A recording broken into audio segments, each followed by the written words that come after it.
Frères et sœurs en Christ, bienvenue à ce rendez-vous divin. Je vous invite à vous installer confortablement, à ouvrir votre cœur et à laisser parler l'Esprit. Je suis Yakim, homme de 45 ans, marié, père de 2 enfants, ayant grandi dans une famille modeste.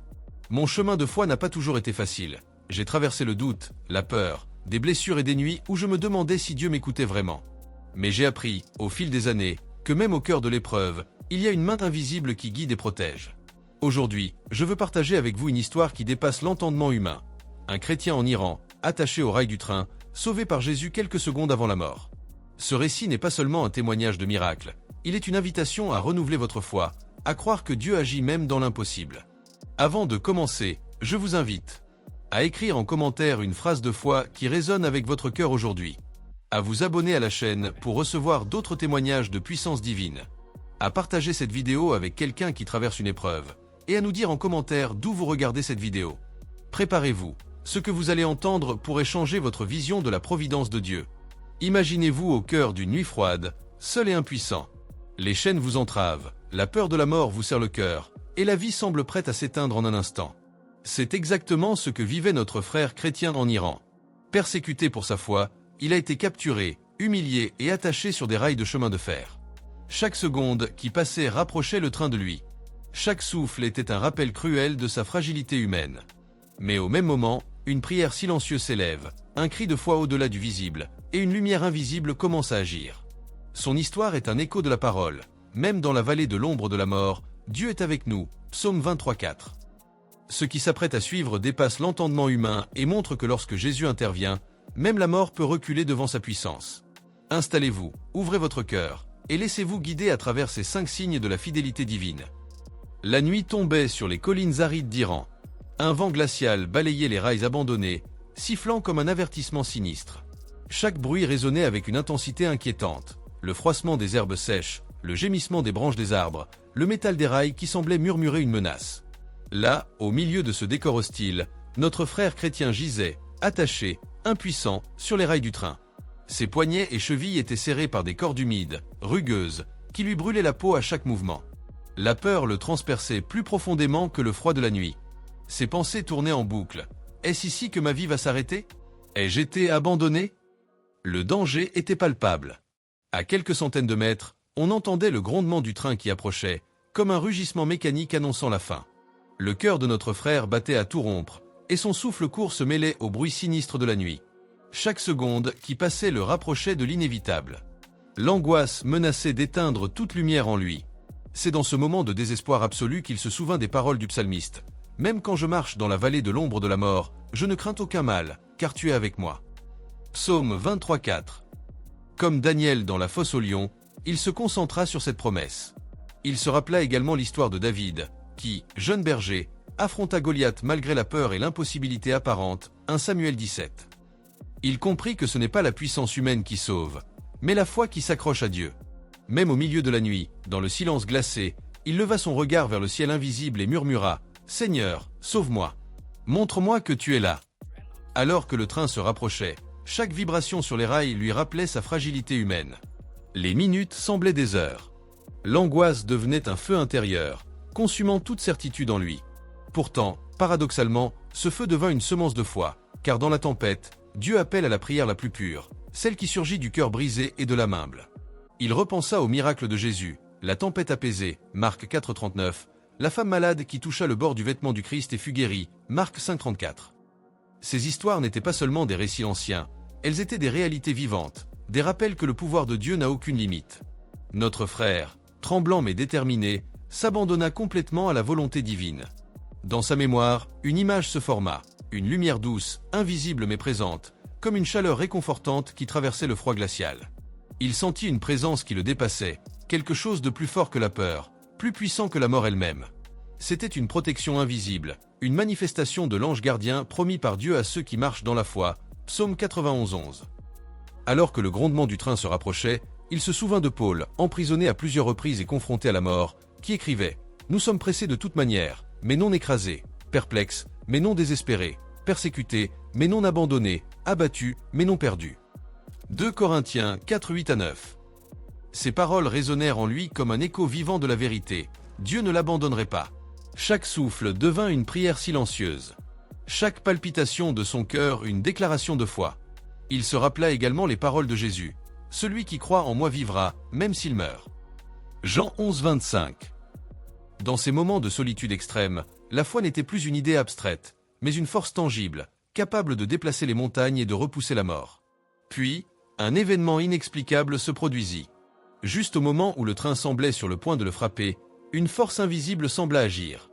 Les cordes qui le retenaient se desserrèrent légèrement, et il sentit une vibration étrange sous son corps, comme si les rails eux-mêmes avaient été bénis par la présence divine. L'instant était suspendu, chaque détail amplifié par la peur et l'émerveillement. Il réalisa alors que Dieu avait orchestré un miracle. Le train passa sans le toucher, comme si une barrière invisible l'avait protégé. Dans le silence qui suivit, il sentit une gratitude profonde, une reconnaissance totale envers le Seigneur. Il comprit que même lorsque tout semble perdu, même lorsque la mort paraît imminente, Dieu est capable d'intervenir. Cette expérience transforma son cœur. Là où il y avait peur et doute, il y avait maintenant une foi inébranlable. Comme le peuple d'Israël traversant la mer Rouge, Exode 14, 21 à 22, il vit que l'impossible devient possible quand Dieu est présent.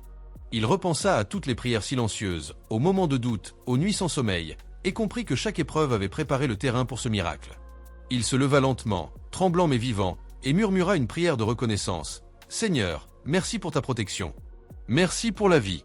Merci pour ta fidélité. » Même lorsque je ne la vois pas, il savait que son témoignage n'était pas seulement pour lui, mais pour tous ceux qui croiraient en cette histoire, pour rappeler que Dieu agit toujours, même dans les situations les plus désespérées. Ce premier signe nous enseigne que la foi véritable se révèle dans la nuit la plus sombre. Elle ne dépend pas des circonstances visibles, mais de la confiance en la présence invisible de Dieu. Comme le psalmiste le dit, « Ta parole est une lampe à mes pieds et une lumière sur mon sentier. » Psaume 119 105. Même quand tout semble perdu, cette lumière guide, protège et sauve. Je me souviens encore de ce moment avec une clarté qui dépasse le temps et l'espace. Le froid de l'aube me mordait la peau, le métal des rails était glacial sous mes poignets, et le rugissement lointain du train résonnait comme une menace sourde dans mon cœur. Chaque battement semblait marteler la fin imminente, et pourtant, quelque chose de plus grand se préparait à intervenir. À cet instant, j'ai ressenti un souffle chaud, doux, presque imperceptible, caressant mon visage et mes mains. Ce n'était pas le vent, c'était la présence de Dieu, un souffle d'ange qui apportait vie et courage dans la peur paralysante. Comme il est écrit dans Psaume 34:8, « Goûtez et voyez combien l'Éternel est bon, heureux l'homme qui se réfugie en lui. » Ce souffle, c'était l'expérience concrète de cette bonté, un rappel que même dans la mort apparente, Dieu ne nous abandonne jamais. La peur a une manière insidieuse de s'installer dans notre chair et dans notre esprit. J'étais conscient que chaque seconde me rapprochait de la fin, que chaque cliquetis du train sur les rails était une marche vers l'inévitable. Pourtant, ce souffle de l'ange est venu dissiper la peur, comme le vent qui balaie les nuages pour laisser passer la lumière du soleil. À ce moment, j'ai repensé à David face à Goliath, 1 Samuel 17. David n'avait pas de blindage humain, pas d'armée, juste sa foi et une fronde. Et pourtant, par son courage fondé sur la confiance en Dieu, il a triomphé. Moi aussi, j'ai senti que le courage venait de cette source invisible, que je n'étais pas seul même attaché au rail. La peur n'avait plus le dernier mot, la foi prenait sa place. Ce souffle n'était pas seulement une sensation physique, il éveillait mon esprit. Il me montrait des vérités que je n'avais jamais pleinement comprises. Parfois, dans notre quotidien, nous oublions que Dieu agit subtilement, comme le vent qui fait ployer les arbres sans que nous le voyions. Comme Élie dans Un roi 19 novembre 2012, Dieu ne se manifeste pas toujours dans le feu, ni dans le tremblement de terre, mais souvent dans un souffle léger et discret. Alors que le train approchait, ce souffle m'a fait réaliser que la vie n'était pas seulement ce que je voyais autour de moi. La vie est le souffle divin qui nous traverse, nous guide et nous protège. C'était une confirmation que, même au bord de la mort, les plans de Dieu sont parfaits et inattendus. Les rails vibraient sous le poids imminent du train, chaque cliquetis faisait résonner mon cœur dans ma poitrine. Pourtant, ce souffle ne me laissait pas sombrer dans le désespoir. Il était comme un ange invisible, immobile mais présent, qui me disait « Tiens bon, ne doute pas ». Cette présence me rappelait Psaume 91:11, car il ordonnera à ses anges de te garder dans toutes tes voies. Même si les yeux humains ne voyaient rien, le ciel veillait. Je pouvais presque sentir les ailes de l'ange se déployer autour de moi. C'est ici que la foi devient tangible. On ne voit pas toujours le miracle, mais on sent son souffle, sa présence et son pouvoir. J'ai souvent comparé cette expérience à la manière dont le vent attise le feu. Seul, le feu peut vaciller et faiblir. Mais avec le souffle du vent, il s'embrase et illumine tout autour. De même, ce souffle divin a transformé ma peur en courage, mon désespoir en espérance. La lumière intérieure qui l'a éveillée ne pouvait pas être éteinte par le métal ou le rugissement du train. Dans nos vies modernes, nous ne sommes pas tous attachés au rail d'un train littéral, mais combien de fois nous sentons-nous acculés par des circonstances qui semblent insurmontables? Le souffle de l'ange n'est pas réservé à une expérience extrême. Il se manifeste chaque fois que nous cherchons Dieu dans la prière, la méditation ou la foi active. Que ce soit un licenciement, une maladie, une rupture ou une peur intérieure, ce souffle est là pour nous guider. J'ai compris ce jour-là que Paul, dans ses épreuves, 2 Corinthiens 12:9, a expérimenté la puissance divine dans sa faiblesse.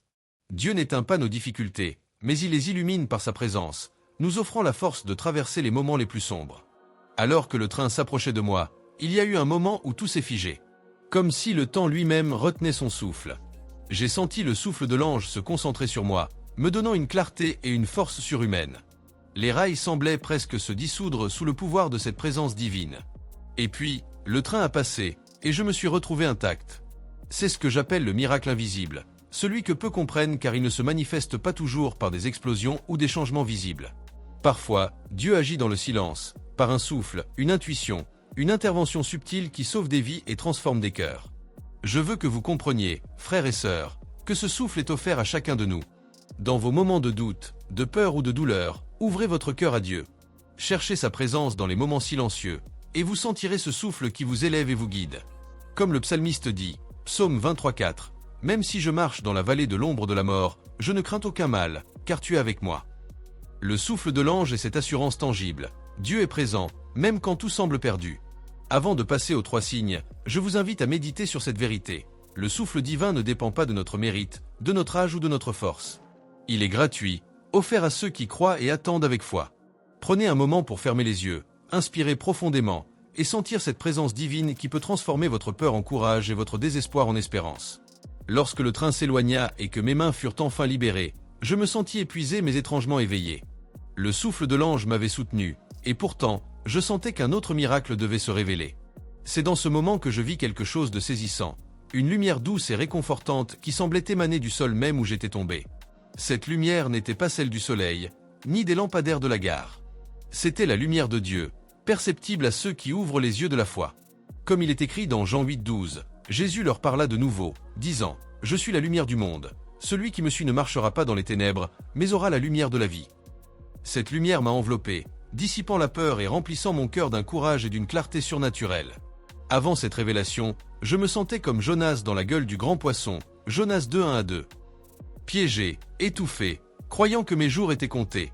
Nous avons tous, à un moment ou un autre, nos propres rails de train, ces moments où le danger et le désespoir semblent inévitables. La lumière qui s'est manifestée ce jour-là n'était pas seulement un phénomène physique, elle représentait la présence de Dieu dans les ténèbres de mon âme. Cette lumière n'était pas aveuglante, elle était douce et pénétrante, capable de révéler les vérités cachées de mon cœur. Elle montrait les blessures, les peurs, mais aussi la promesse que chaque épreuve a un but et que la main de Dieu agit même dans le silence. Dans ma peur, je n'avais pas compris pleinement l'importance de la foi. Je me rappelais maintenant Pierre marchant sur l'eau, Matthieu 14:29-31. Quand il gardait les yeux sur Jésus, il marchait sur les vagues, mais quand il doutait, il commençait à sombrer. Cette lumière au cœur des ténèbres me montrait que le doute peut obscurcir notre vision, mais que Dieu éclaire toujours le chemin de ceux qui le cherchent avec sincérité. J'ai vu mes propres limitations, mes erreurs passées, et mes faiblesses exposées par cette lumière. Mais ce n'était pas pour me condamner, c'était pour m'enseigner, me purifier et me préparer à recevoir une grâce plus grande. Il est facile de penser que les miracles se manifestent seulement dans des événements spectaculaires. Mais la lumière que j'ai vue m'a rappelé que Dieu agit souvent dans des détails subtils.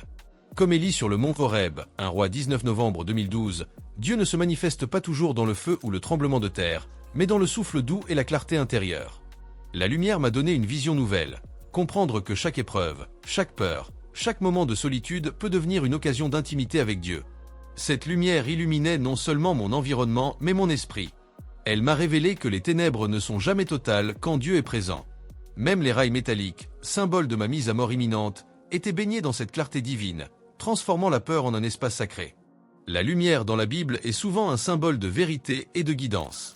Moïse a reçu la lumière de Dieu sur le mont Sinaï, Exode 34:29-30, et les disciples ont vu la lumière de la résurrection de Jésus, Luc 24:30-32. Dans ma situation, cette lumière représentait une guidance directe, personnelle, adaptée à mes besoins et à ma peur. Elle m'enseignait que même dans les situations les plus désespérées, Dieu offre un chemin de vie. Chaque rayon de lumière semblait me dire « Tu n'es pas seul. Tu es aimé. Tu es choisi pour témoigner de ma puissance. » C'était un moment de révélation profonde, comparable à ce que Paul exprime dans 2 Corinthiens 4:6. Car Dieu, qui a dit que la lumière brille dans les ténèbres, a fait briller la lumière dans nos cœurs. Combien de fois, dans nos vies, nous nous sentons enfermés dans les ténèbres financièrement, émotionnellement, spirituellement? Cette lumière divine n'est pas réservée à ceux qui vivent des expériences extrêmes. Elle est accessible à chacun, ici et maintenant, si nous ouvrons notre cœur à Dieu et cherchons sa guidance. La lumière m'a rappelé que nos moments de détresse peuvent devenir des moments d'illumination. Nos épreuves ne sont pas des malédictions, mais des tremplins vers une compréhension plus profonde de l'amour de Dieu et de sa puissance pour nous sauver. À mesure que je contemplais cette lumière, le souvenir du train s'éloignant me ramenait à la réalité. Mais je comprenais que je n'avais pas été sauvé par la chance ni par des coïncidences. Cette lumière était la manifestation visible d'une protection invisible. Elle me montrait que Dieu œuvre toujours, même quand nous ne voyons rien. C'est ici que je me suis souvenu de Psaume 27:1. « L'Éternel est ma lumière et mon salut, de qui aurais-je crainte? L'Éternel est le soutien de ma vie, de qui aurais-je peur ?» La lumière était un rappel tangible que Dieu est notre refuge, et que la foi transforme la peur en assurance. Cette lumière n'était pas seulement pour ce moment précis. Elle a changé ma manière de voir la vie, les épreuves et ma foi. Elle m'a montré que la protection de Dieu peut être subtile, mais elle est toujours réelle. Elle peut se manifester par un souffle, par un guide, ou par une lumière au moment exact où nous avons le plus besoin d'elle. Je compris que les rails et le train n'étaient qu'un symbole des dangers auxquels nous faisons face chaque jour. La lumière divine existe pour chaque épreuve, chaque peur, chaque doute. Dieu ne nous laisse jamais seuls dans l'obscurité. Frères et sœurs, si vous traversez actuellement vos propres ténèbres, sachez que la lumière de Dieu est là pour vous. Prenez un moment chaque jour pour rechercher cette lumière dans la prière, dans la méditation et dans la lecture des Écritures. Même dans vos moments les plus sombres, Dieu illumine le chemin, transformant la peur en courage et la douleur en compréhension. Comme le psalmiste l'écrit, Psaume 119 105, « Ta parole est une lampe à mes pieds et une lumière sur mon sentier. » Cette lumière peut se manifester de manière tangible dans votre vie si vous ouvrez votre cœur et vos yeux spirituels. Le souffle de l'ange m'avait soutenu, mais la lumière m'a montré le chemin. Ensemble, ils étaient des signes de la puissance et de l'amour infini de Dieu. Ce n'est pas seulement une histoire de survie physique, mais une histoire de transformation intérieure, de révélation et de foi renouvelée. Avant de passer aux 4 signes, souvenez-vous que la lumière de Dieu n'attend pas d'être vue par tout le monde. Elle attend d'être accueillie par ceux qui cherchent sincèrement à suivre Jésus et à expérimenter sa présence dans les moments les plus inattendus. Après avoir été baigné par la lumière divine, un autre phénomène incroyable s'est produit. Alors que le tumulte de la gare s'éloignait, une paix étrange s'installa dans mon cœur. Dans ce silence apparent, je perçus une voix douce, ferme et pourtant enveloppante. Ce n'était pas une voix humaine, mais la voix de Jésus lui-même, parlant directement à mon âme. Ésaïe 30:21 dit « Tes oreilles entendront derrière toi la voix qui dira « Voici le chemin, marchez-y ». Cette voix ne me dictait pas des actions à accomplir à l'instant, mais elle guidait mes pensées, illuminait mes doutes et révélait les zones de mon cœur encore obscurcies par la peur et l'incrédulité. Avant ce moment, j'avais toujours associé Dieu aux miracles spectaculaires, des guérisons instantanées, des visions éclatantes, des événements impossibles. Mais cette expérience me montrait que Dieu agit aussi dans le silence, là où l'on croit qu'aucun miracle n'existe. Comme Élie sur le mont Horeb, un roi 19 novembre 2012, j'appris que le Seigneur ne se manifeste pas toujours dans les grandes démonstrations de puissance, mais dans le murmure discret, dans la subtilité du souffle intérieur qui éclaire l'âme. Dans le silence de ce moment, j'entendis les vérités que mes yeux ne pouvaient percevoir. Mes peurs étaient compréhensibles mais non insurmontables, mes blessures pouvaient être guéries et ma foi pouvait être renouvelée. La voix de Jésus était douce, mais elle possédait une autorité qui dépassait tout ce que j'avais connu. Elle me rappelait Pierre, qui, après avoir renié Jésus, entendit à nouveau la voix du Christ au bord du lac, Jean 21:15-17. « Pierre, m'aimes-tu » Cette voix dans mon âme ne me condamnait pas pour mes doutes ou mes craintes, mais elle m'invitait à la confiance et à l'obéissance. Elle m'enseignait à marcher avec courage, même lorsque le chemin semblait impossible. Chaque mot, chaque murmure de cette voix, apportait une direction claire et un encouragement à avancer. Je compris que Jésus parle à chacun de nous, mais que beaucoup de ses enfants restent sourds par distraction, peur ou manque de foi. Ce moment me rappela également Moïse dans le désert, Exode 3:4-6, lorsqu'il entendit la voix de Dieu dans le buisson ardent. Dieu n'a pas seulement montré sa présence, il a donné une mission, une direction, un appel à l'action. Pour moi, cette voix n'était pas un simple réconfort, c'était une guidance pratique et spirituelle. Elle me montrait que la vie n'est pas uniquement une succession de dangers et de miracles spectaculaires, mais un chemin quotidien où Dieu nous guide à travers chaque étape, chaque décision et chaque moment de peur. En écoutant attentivement, je réalisais que cette voix révélait aussi les vérités que je refusais de voir. Mes peurs de l'avenir, mes blessures passées et mes regrets étaient exposés à la lumière divine, mais non pour me punir. Plutôt, ils étaient révélés pour que je puisse les confier à Dieu et apprendre à me libérer de leur emprise. Psaume 34, 18 dit « L'Éternel est proche de ceux qui ont le cœur brisé, et il sauve ceux qui ont l'esprit abattu. » La voix que j'entendis incarnait cette promesse. Dieu est proche, et même dans le silence, il nous appelle, nous corrige et nous console. Dans notre vie quotidienne, nous sommes souvent entourés de bruit, obligations, distractions, peur et stress. Combien d'entre nous entendent la voix de Dieu dans ce tumulte? Combien prennent réellement le temps de se poser, d'écouter et de discerner ce que le Seigneur veut nous dire? Cette expérience m'a appris que le silence est un lieu sacré où Dieu parle, où la foi se fortifie et où l'âme trouve la paix. Même dans les épreuves les plus graves, comme être attaché au rail d'un train, la voix de Dieu peut apparaître et guider notre esprit. Elle peut transformer la peur en courage, la confusion en clarté et le doute en confiance absolue en sa providence. Ce signe m'a fait comprendre que Dieu ne veut pas seulement nous sauver physiquement. Il veut nous sauver spirituellement, nous transformer et renouveler notre cœur. Cette voix m'a permis de voir ma vie d'un autre angle. Chaque difficulté, chaque peur, chaque menace n'est pas une fin en soi, mais une occasion de croissance, de foi et de proximité avec le Christ. Dans 2 Timothée 1,7, il est écrit « Car Dieu ne nous a pas donné un esprit de timidité, mais un esprit de force, d'amour et de sagesse. » La voix que j'entendis incarnait cette force et cette sagesse. Elle m'a donné le courage de témoigner, de partager mon expérience et d'inspirer d'autres à écouter la voix de Dieu dans leur propre silence. Frères et sœurs, aujourd'hui, je vous invite à chercher cette voix dans votre vie. Prenez le temps de vous isoler, de prier, de méditer et d'écouter ce que Jésus veut vous dire. Même dans vos moments de peur, de doute ou de solitude, sa voix peut vous guider, vous réconforter et vous transformer. Comme le psalmiste l'exhorte, Psaume 46, 10, « Arrêtez et sachez que je suis Dieu. » Dans ce silence, vous trouverez des réponses, une direction et une paix que le monde ne peut offrir. La voix de Dieu dans le silence est un rappel puissant. Il est toujours présent, même lorsque tout semble perdu. Elle nous parle de manière personnelle, réconfortante et transformative. Si vous prenez le temps d'écouter, vous découvrirez des vérités cachées, une force nouvelle et une assurance que le Seigneur guide chaque étape de votre vie. Avant de passer aux 5 signes, souvenez-vous que la voix de Dieu est là pour chacun de nous. Elle appelle, corrige, console et illumine. Elle transforme la peur en courage et la confusion en clarté. Il ne tient qu'à nous de tendre l'oreille et de marcher selon sa guidance. Alors que la voix de Jésus me guidait à travers le silence et la peur, l'instant décisif approchait. Le danger physique était palpable. J'étais toujours attaché au rail, le métal froid mordant ma peau, et le sifflement lointain du train résonnait comme un tambour de jugement. Le cœur battant à tout rompre, chaque seconde semblait durer une éternité. Mais c'est dans ce moment extrême que le miracle le plus éclatant se manifesta, la délivrance divine. La Bible regorge d'histoires où Dieu sauve ses enfants au dernier moment.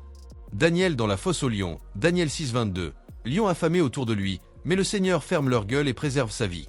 Esther dans le palais du roi, Esther 4, 14, confrontée à la mort, elle est protégée par la providence divine. Comme eux, je me retrouvais face à la mort, et je découvris que la puissance de Jésus ne connaît aucune limite. Alors que le train approchait, quelque chose d'inexplicable se produisit. Les cordes qui me retenaient semblèrent se relâcher d'elles-mêmes. Un vent invisible souffla avec une force douce mais irrésistible, me libérant au moment exact où le train aurait dû m'atteindre. C'était comme si le temps lui-même s'était suspendu, laissant la main de Dieu guider mon corps hors de la mort imminente. Dans ces instants, j'ai compris que la foi n'est pas simplement croire que Dieu existe, mais s'abandonner totalement à lui, même quand l'esprit humain doute. Hébreux 11:1. Or la foi est une ferme assurance des choses qu'on espère, une démonstration de celles qu'on ne voit pas. Je ne voyais pas comment je pourrais survivre, mais je sentais la présence tangible de Jésus, me portant au-dessus de la peur, du danger et de la mort. Cette expérience m'a rappelé Noé dans l'arche, Genèse 7. Le déluge semblait inévitable, le monde autour de lui disparaissait dans les eaux, mais la foi et l'obéissance de Noé assurèrent sa survie et celle de sa famille. Comme lui, je compris que même dans les situations les plus impossibles, la foi nous place sous la protection divine. Le miracle n'était pas seulement physique. Mon esprit et mon cœur furent illuminés par une certitude nouvelle. Jésus ne sauve pas seulement la vie, il transforme l'âme. Les cordes cassées représentaient symboliquement mes chaînes intérieures, mes peurs, mes blessures, mes doutes, qui furent toutes brisées à ce moment précis. La délivrance se manifesta à plusieurs niveaux. Physiquement, je fus sauvé de la mort imminente. Émotionnellement, une paix profonde remplaça la terreur. Spirituellement, ma foi fut fortifiée, et je ressentis une proximité avec Dieu jamais connue auparavant. Nous ne sommes peut-être pas attachés à des rails de train, mais combien de personnes vivent prisonnières de peur, addiction, relations toxiques ou culpabilité? La délivrance miraculeuse de Dieu peut intervenir dans toutes ces situations. Comme pour moi, le moment exact de l'intervention divine est souvent inconcevable pour notre esprit humain. Mais Psaume 34, 19, « L'Éternel est près de ceux qui ont le cœur brisé, et il sauve ceux qui ont l'esprit abattu », nous rappelle que la délivrance est toujours possible. Dans notre monde moderne, la foi peut sembler abstraite, mais ce miracle illustre une vérité fondamentale. Dieu voit nos luttes, entend nos prières et agit au moment parfait. Parfois, sa manière de nous sauver est subtile, parfois spectaculaire, mais elle est toujours réelle et efficace. Jésus ne m'a pas seulement sauvé pour moi-même. Cette expérience m'a donné une mission, témoigner, encourager et inspirer. Comme Paul sur le chemin de Damas, Acte 9, 17, dont la rencontre avec Jésus transforma radicalement sa vie, je compris que chaque miracle vécu est un appel à partager la gloire de Dieu avec les autres. Chaque spectateur qui entend ce témoignage peut réfléchir à sa propre vie. Quelles chaînes doivent être brisées? Frères et sœurs, ce miracle montre que même dans les situations les plus désespérées, il existe un chemin de libération. Le train symbolisait la mort, les chaînes représentaient mes péchés et mes doutes, mais Jésus est venu comme sauveur. Il ne nous laisse jamais seuls face à nos épreuves. Ésaïe 43, 2. Quand tu traverseras les eaux, je serai avec toi, et les fleuves, ils ne te submergeront pas. Quand tu marcheras dans le feu, tu ne seras pas brûlé, et la flamme ne te consumera pas. Ces mots prennent une signification nouvelle lorsque l'on vit un danger imminent et que l'on ressent la protection divine. Ce signe nous enseigne plusieurs vérités. Dieu est fidèle, même quand nous doutons point et la délivrance divine peut être spectaculaire ou subtile, mais elle est toujours précise et parfaite. Point, nos épreuves ne sont jamais inutiles. Elle prépare nos cœurs à recevoir la grâce et à témoigner aux autres. Point, et la foi, même minuscule comme une semence, peut déplacer des montagnes et sauver des vies. Cette délivrance est un rappel que chaque vie compte, chaque prière est entendue, et chaque chaîne peut être brisée par l'amour infini de Jésus. Je vous invite à méditer sur vos propres rails, vos propres chaînes et vos peurs. Écrivez en commentaire une phrase de foi qui reflète votre confiance en Dieu. Abonnez-vous pour recevoir plus de témoignages inspirants et partagez cette vidéo avec quelqu'un qui traverse une épreuve. Dites-nous dans les commentaires d'où vous regardez cette vidéo, afin que nous puissions prier avec vous et pour vous. Le miracle de cette délivrance n'est pas seulement un événement spectaculaire, c'est une invitation à expérimenter la puissance de Jésus dans votre propre vie. Même lorsque la mort ou le désespoir semblent imminents, Dieu peut agir au dernier moment. Il brise nos chaînes, illumine nos âmes et nous guide vers la vie et la paix. Ce signe final prépare le cœur à recevoir la révélation bonus, où une vérité cachée et profonde sera dévoilée, renforçant encore la foi et la confiance en Dieu. Alors que je réfléchissais à mon miracle, une vérité m'est apparue, une lumière douce qui éclairait mon esprit. Il ne s'agissait pas seulement de ma foi, ni même de l'intervention spectaculaire de Jésus sur les rails. Il y avait une présence invisible qui veillait depuis toujours. Un ange gardien, envoyé par Dieu, m'avait accompagné tout au long de mon épreuve. La Bible parle de ses messagers célestes, Psaume 91, 11, car il donnera ordre à ses anges de te garder dans toutes tes voies. Dans ce moment de danger extrême, j'ai senti que ce verset n'était pas seulement des mots, mais une réalité vivante. Les chaînes qui semblaient impossibles à briser, la force qui m'a projeté hors du danger, tout portait la signature divine d'un ange gardien à mes côtés. Les anges ne remplacent pas la foi, mais ils la soutiennent, comme des mains invisibles qui portent ceux qui tremblent. Daniel 6, 22 nous rappelle que Daniel fut protégé dans la fosse aux lions par une présence divine qui ferma la gueule des lions. De même, les anges peuvent être des instruments subtils de la délivrance de Dieu dans nos vies. Beaucoup pensent que les miracles ne se produisent que de manière spectaculaire ou publique. Mais souvent, Dieu agit par des voies invisibles, silencieuses et mystérieuses. Les chaînes peuvent se briser sans que personne ne voie, le danger peut être détourné sans avertissement, et la protection divine peut se manifester par une présence que l'on ne remarque qu'après coup. J'ai compris que chaque croyant a un ange gardien assigné par Dieu, et que cette présence invisible accompagne chacun dans ses luttes, ses choix et ses moments de peur. Reconnaître cette réalité renforce notre foi et nous rappelle que nous ne sommes jamais seuls, même quand le monde semble hostile ou indifférent. Frères et sœurs, avant de clore ce témoignage, prenons un moment pour ouvrir nos cœurs à Dieu, comme on ouvre une porte vers la lumière. Je vous invite à répéter ces paroles dans votre esprit ou à voix haute, avec foi. Seigneur Jésus, aujourd'hui, je reconnais ta puissance et ta présence dans ma vie. Comme tu as sauvé ton serviteur des rails du train, sauve-moi de toutes mes peurs, de mes chaînes, et de tout ce qui me sépare de ton amour. Fortifie ma foi, éclaire mes pas, et permets-moi de témoigner de ta gloire à tous ceux qui en ont besoin. Merci pour tes anges qui veillent sur moi et pour ton esprit qui guide mes décisions. Au nom de Jésus-Christ, Amen. N'oubliez jamais, la foi peut déplacer l'impossible, les prières ne tombent jamais dans l'oubli, et Dieu est fidèle. Même quand tout semble perdu, même quand la mort semble proche, Jésus est là pour sauver, protéger et transformer. Ce témoignage n'est pas seulement une histoire de délivrance physique, c'est un rappel que chaque épreuve peut devenir un lieu de rencontre avec le divin. Ouvrez vos cœurs, croyez, persévérez et partagez cette lumière avec ceux qui sont dans l'ombre. Comme le dit Ésaïe 41:10, « Ne crains rien, car je suis avec toi. Ne promène pas des regards inquiets, car je suis ton Dieu. Je te fortifie, je viens à ton secours, je te soutiens de ma droite triomphante. » Frères et sœurs, souvenez-vous, chaque souffle, chaque instant, chaque danger est une opportunité de percevoir la grandeur de Dieu. Que ce témoignage vous encourage, vous inspire et vous pousse à marcher avec confiance dans la lumière divine, aujourd'hui.